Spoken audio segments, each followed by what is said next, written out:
slide that were compiled from published materials are really agreed upon by a diverse group of stakeholders. These key principles and the recommendations I'll discuss on the next slide go hand in hand and can be applied to all different kinds of producer responsibility programs, and their adoption can also help ensure successful programs. The report goes into way more detail about these principles, but again, you can see the 5 overarching principles on the slide. And those 5 really touch on equitable collection coverage, having a clear scope of products accepted through the program, having some sort of centralized program management, having transparent cost principles, and then having a very clearly defined role for government. And I know Kate will probably talk about a few of those points in more detail. Next slide. The final section of the report contains the policy recommendations.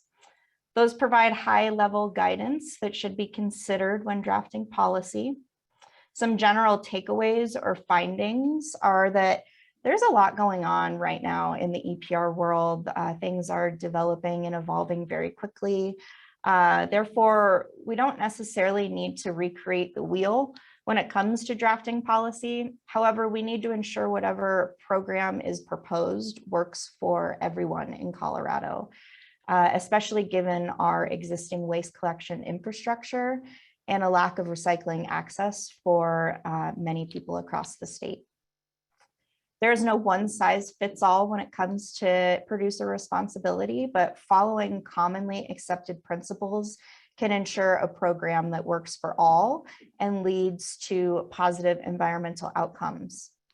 Additionally, we recommend that robust stakeholder involvement is utilized when drafting policy, and specifically when discussing a funding mechanism for any given program. We also found that in states where producer responsibility programs include some level of assistance with developing end markets, while still utilizing existing infrastructure, have higher recovery rates. Additionally, we found that producer responsibility programs that also include some kind of post-consumer recycled content standards can help develop local end markets and further market development for the use of the collected materials through the program. The recommendations in the report go into more detail, and I'm sure most people on the call have already reviewed them. But really, it's just high-level guidance to follow if certain programs are considered, but does not necessarily recommend one specific program for